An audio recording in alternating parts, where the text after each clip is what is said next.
രാത്രി കർഫ്യൂ പ്രഖ്യാപിച്ചതിന് പിന്നാലെ കോഴിക്കോട് NITയിൽ വിദ്യാർത്ഥി പ്രതിഷേധം. പ്രധാന കവാടം ഉപരോധിച്ചുകൊണ്ടാണ് പ്രതിഷേധം. തീരുമാനം പിൻവലിക്കാതെ പിന്നോട്ടില്ലെന്ന് വിദ്യാർത്ഥി സംഘടനാ പ്രതിനിധികളുമായി കോളേജ് അധികൃതർ ചർച്ച നടത്തുന്നു. വിദ്യാർത്ഥി സ്വാതന്ത്ര്യത്തിന് വിലങ്ങുവെക്കുന്ന NIT അധികൃതരുടെ നിലപാടിനെതിരെയാണ് വിദ്യാർത്ഥി പ്രതിഷേധം നടന്നത്. ക്യാമ്പസിനകത്ത് ഇന്നലെ രാത്രി ആരംഭിച്ച പ്രതിഷേധം ഇന്ന് രാവിലെയും തുടർന്നു. പ്രധാന കവാടങ്ങൾ ഉപരോധിച്ചുകൊണ്ടായിരുന്നു പ്രതിഷേധം. ജീവനക്കാർ ഉൾപ്പെടെയുള്ളവരെ അകത്തേക്ക് കടത്തിവിടാതെ വിദ്യാർത്ഥികൾ പ്രതിഷേധം കടുപ്പിച്ചു. ഒരു മുന്നറിയിപ്പും നൽകാതെയാണ് കോളേജ് അധികൃതർ തീരുമാനം കൈക്കൊണ്ടത് എന്ന് വിദ്യാർത്ഥികൾ ആരോപിക്കുന്നു.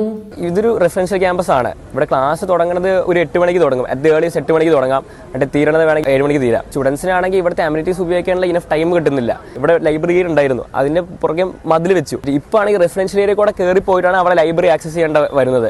ഇവർ ഇത്ര അമ്യൂണിറ്റീസ് പ്രൊവൈഡ് ചെയ്യുന്നു, ഇതൊന്നും ആക്സസ് ചെയ്യാനുള്ള പ്രിവിലേജ് എടുക്കുന്നില്ല. IITs എല്ലാവരും കർഫ്യൂ ഫ്രീ ആണ്. അവർക്ക് ഏത് ടൈമിൽ വേണമെങ്കിലും ലബോറട്ടറീസ് യൂസ് ചെയ്യാം. കഴിഞ്ഞ ബുധനാഴ്ചയാണ് കോഴിക്കോട് NIT ക്യാമ്പസിൽ രാത്രി നിയന്ത്രണം ഏർപ്പെടുത്തിക്കൊണ്ട് സർക്കുലർ പുറത്തുവന്നത്. ക്യാന്റീന്റെ പ്രവർത്തനവും വെട്ടിച്ചുരുക്കിയിരുന്നു. വിദ്യാർത്ഥി പ്രതിഷേധം ശക്തമായതോടെയാണ് അധികൃതർ ചർച്ചയ്ക്ക് പോലും തയ്യാറായത്. കൈരളി ന്യൂസ്, കോഴിക്കോട്.